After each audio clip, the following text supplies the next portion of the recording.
AT&T decommissions DSL, focuses on fiber.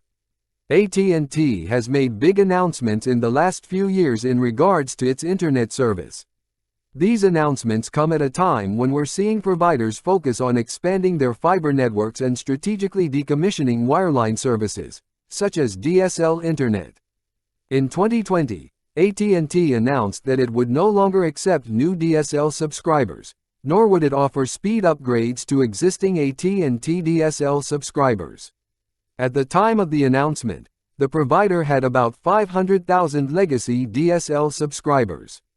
The move to retire DSL service allows AT&T to focus on implementing and expanding its fiber network.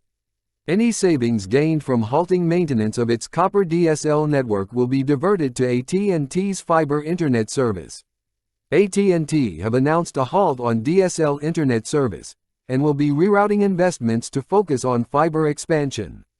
In March 2022, AT&T announced that its goal is to reduce its copper footprint in half by 2025. This signals just how aggressively the provider is pursuing fiber expansion.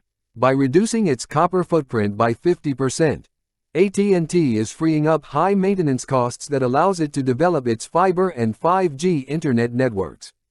Fiber is the future. AT&T is not alone in the fiber pursuit.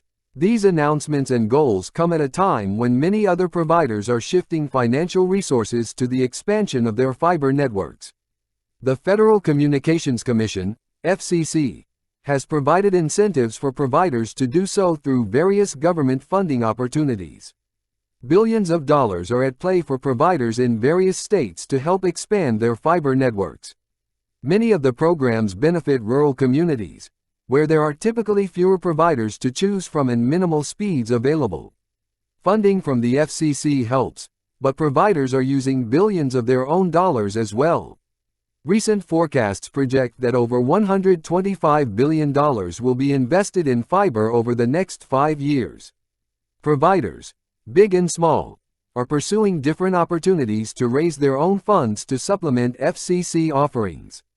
Some ISPs are selling assets and using the proceeds to invest in fiber. And in the case of AT&T, the energy savings alone as they transition from copper to fiber will free up large sums of operational funds. What's next? The trend of abandoning legacy services such as DSL and transitioning to fiber gains momentum daily, it seems. The next few years are likely to be a little topsy-turvy. There will be less impact in areas where other providers and other services are available to customers. However, it will be most turbulent in rural areas where there are fewer options. The good news for more remote communities is that fiber is on the way. In fact, many of the FCC funding programs are designed to bridge the digital divide in underserved areas. It might be a tough go as fiber footprints expand, but these communities soon will have access to faster internet service. While fiber internet is most readily available in densely populated cities, it isn't available everywhere in those areas. But that will change, too. Keep an eye out for fiber availability to increase in your area as providers race to improve their networks.